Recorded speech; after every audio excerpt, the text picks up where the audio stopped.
paligid ng Malacanang ngayon parang Eto, naka-cordon. oh. Parang isang garrison na talaga. Yes, Dahil grabe, po sa bago-bago pwedeng yung mga maganap na pangharap. sumiklab, na malawakan at tuloy-tuloy na mga protesta, spontaneous or organized and otherwise. Yes. Mga kababayan, nabubuo po ang mga araw ng pagkagalit at ang mga gabi ng pagkaligalig ng taong bayan. Doon na po papunta ito, mga kababayan. Masisisi mo ba ang taong bayan kapag nangyari yan? Mr. Marcos, kayo po ang nagpapaliyab ng inyong sariling bahay na hindi ang mga Duterte at si Sara Duterte o si Rodrigo Duterte ang posibleng magpapabagsak sa inyong gobyerno Yes, true. at magpapatalsik sa inyo sa poder kung hindi taong bayan mismo. Laban. At kapag nangyari po na lumubha at lumawak at lumalalim palalo ang issue ng iskandaloso monumental crimes of corruption under your government at pati yung mental state mo ay kinukwestiyonan ng taong bayan. True. At ang abuso sa poder kaliwat kanan ng pinsan mo at mga aliporis niya hindi tumitigil, Hindi talaga. Sila-sila people pa will din. continue to embrace Sara Duterte as their alternative leader and they will continue to draw inspiration from Rodrigo Duterte. Kayo po ang nagpapalagablab ng sitwasyon na ito. That is the correct point of view. Takot na takot po si Marcos. Yes. Sila Romualdez at mga tauhan po ni Marcos na mananalo at magtatagumpay muli sa politika at magiging presidente ang isang Sara Duterte. Yes, true. Kasi alam niya, matindi po ang kalalagyan niya at talagang tatamaan siya ng paniningil at paghahatol at paghuhukom lalo na sa mga ginawa nilang krimen sa pandarambong sa kaban ng bayan. So, ayan na nga. Nakikita niyo ba yung kumakalat na mga picture ngayon na talaga namang sinasafe nila? Talagang, ang daming barikada ng, papunta dun sa Malacanang. Sabi nga ni Manong Jay, anong mangyayari sa loob ng palasyo ng Malacanang? Bakit biglang pinag-uutos ang marubdob na alerto sa paligid simula pa kagabi hanggang sa mga oras ngayon? Bigla na lang siguro kung ano naman kaya trip ng mga to. Baka biglang may nag-report na baka ganito, baka lusubin. Kasi nga, takot na rin sila kasi nga alam nilang masama yung ginawa nila at alam nilang galit na rin talaga yung mga tao na anytime ay pwede silang anuhin dyan, pasukin dyan kung talagang gugustuhin. Kasi nga, sabi nga ng mga retired na kahit gaano kayo kadaming mga magnanakaw, mas marami pa rin yung mga taong bayan pa sa inyo. Kaya kung kailangan tayo bakbakan, gawin natin para lang mailigtas natin itong Pilipinas na to, di ba? Siguro dun sa mga ganung pahayag, natataranta sila kasi nga, sabi nga nila kapag kapag bangag ka, kung ano-ano na lang maisip mo, yun yung trip mo, di ba? Kung ang trip mo, ikaw ang pinaka magaling, yun yung trip mo. Kung gusto mo ikaw superhero ka. Yun daw yun kapag depende sa amats mo. So, baka ang trip na mga to, may lulusob sa kanila dun. So, ayan. Kita nyo, grabe, pati yung mga polis na taga-sunod lang naman nila. Ayan, parang nagpapagod para lang sa ganyan. Grabe talaga, bagong-bago yung mga alambre na mga nakaharang doon. Talagang ginastusan nila yon. Ganon sila katakot. Kaya nga sinasabi na to ni Ka Eric na hindi nyo masisi ang taong bayan kung mangyari talaga yung kinakatakutan nyo. Kasi kayo naman mismo ang gumagawa ng sunog sa sarili nyo Grabe. Takot na takot talaga sila. Hindi pa yan. Lalo pa kapag nagkasukulan na, talagang lalabanan na kayo. Nagbitaw na yung mga retired Ang paligid ng Malacanang ngayon parang naka-cordon. Parang isang garrison na talaga. Dahil po sa pwedeng maganap na sumiklab, na malawakan at tuloy-tuloy na mga protesta, spontaneous or organized and otherwise. Mga kababayan, nabubuo po ang mga araw ng pagkagalit at ang mga gabi ng pagkaligalig ng taong bayan. Doon na po papunta ito, mga kababayan. Masisisi mo ba ang taong bayan kapag nangyari yan? Mr. Marcos, kayo po ang nagpapaliyab ng inyong sariling bahay. Na hindi ang mga Duterte at si Sara Duterte o si Rodrigo Duterte ang posibleng magpapabagsak sa inyong gobyerno at magpapatalsik sa inyo sa poder kung hindi taong bayan mismo.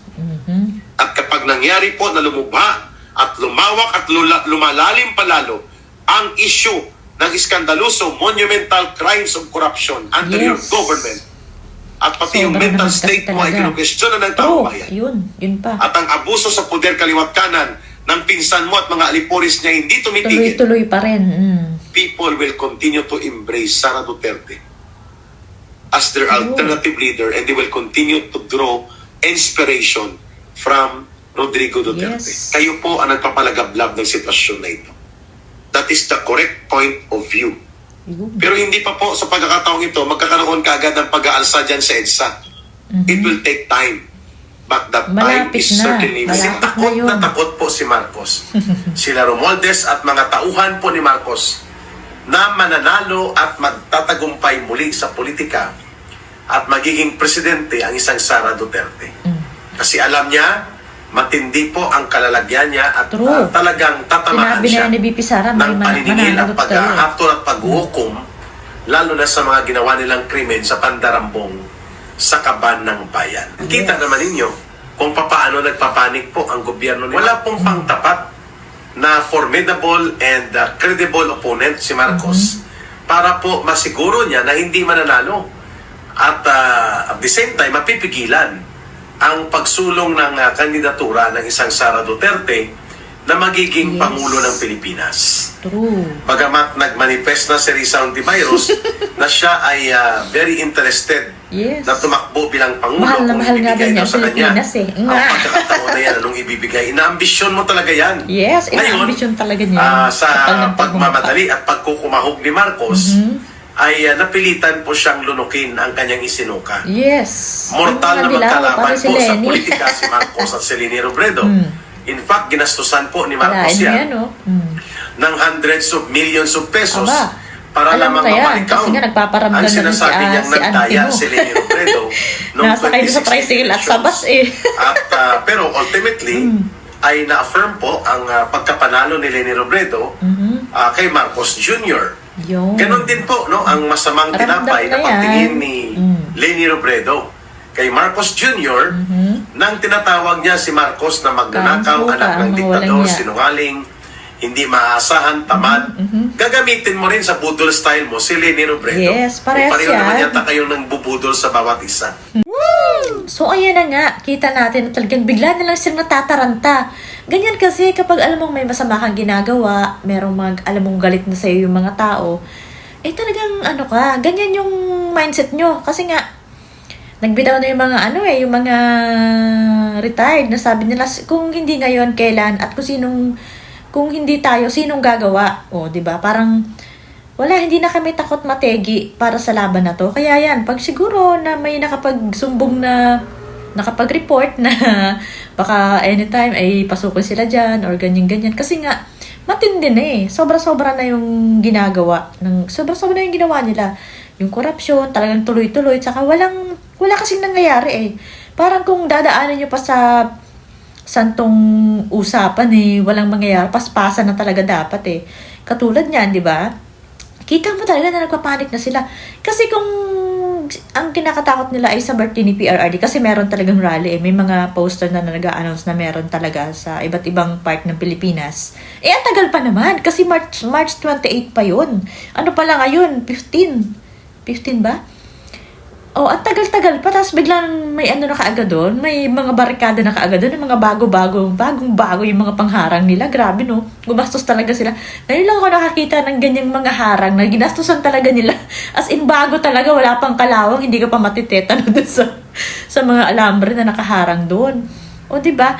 Ganyan sila nagpapanik ngayon. O, so takot kayo sa sarili ng multo ngayon. Bigla-bigla na lang kayo may ganyan. Pati mga polis, inabala nyo pa. Pinapagod nyo pa. Dahil sa mga kalokohan nyo, o, diba? O, dito pa lang pinapakita talaga na takot kayo, lalo na kung mananalo at magiging presidente si BP Sara. Kasi alam nyo na may kalalagyan kayo. Ngayon pa nga lang na nasa pwesto na kayo, nag-aalala kayo na baka sugurin kayo ng mga tao. Ay, hindi malayong mangyari ang iniisip nyo. Sabi nga ni Ka Eric, hindi nyo masisisi ang mga tao kasi nga kasalanan nyo rin yan. Kayo talaga yung sumusunog sa sarili nyong bahay. Oh, ano yan? May nag-report ba sa inyo na tapos bigla na lang kayong ganyan? Ayan o, saan ba yun? Ayan o. Ayan o, yan o.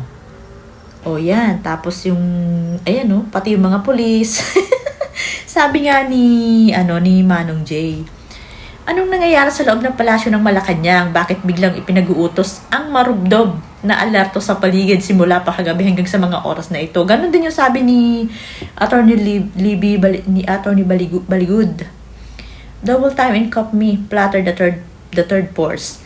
Sila yung 41 katao na makasarili at protectors ng mga magnanakaw. O, di ba? Dapat din sa mga pulis na to, kung sakaling kung talagang persahan na yung mga tao, pabayaan na nila. Yun na lang yung maitutulong nila. Yung pabayaan na nila, wag na sila kumilos. Kung hindi man sila sasama sa ganyan, wag na lang nilang pakialaman yung mga tao. Kasi para sila sa mga tao, di ba? Kung ano yung gusto ng mga tao, pagbigyan nyo. Ganun na lang dapat. Kasi sabi nga nito dapat hindi pinoproteksyonan yung mga magdanakaw na yan. Talaga naman. Doon kayo sa mga tao. Yung mga tao ang kailangan yung proteksyonan. Kaya nagagalit din yung iba sa mga pulis eh. Oo nga, sumusunod lang kayo. Pero kung ganyan dapat bayaan nyo na lang. Katulad yung nangyari sa ibang bansa, di ba? Parang hindi na lang nila hinaharangan. Kasi nga, kasalanan naman talaga ng mga leader nila eh. Sana mangyari din yan sa Pilipinas. Tapos yan nga, talagang nagsalita na si BP Sara na yung mga bira nyo sa akin, hindi ko inaanong personal kasi parang politika talaga yan. Pero yung ginawa nyong panloloko sa bayan at sa mga tao, hindi natin palalagpasin yan. Yun ang sinasabi niya. May mananagot talaga. Hindi pwedeng walang managot. Sinabi na naman muli yan ni BP Sara. Kaya, ayan, natataranta na naman sila. Ang tagal pa ng birthday ni PR28 pa. Yun talaga, may rally, hindi pwedeng wala. Meron yan sa iba't ibang part ng Pilipinas. Ang tagal, ilang araw pa? Halos 1 linggo pa, natatakot na kayo. Ay, grabe, ibang amats yan.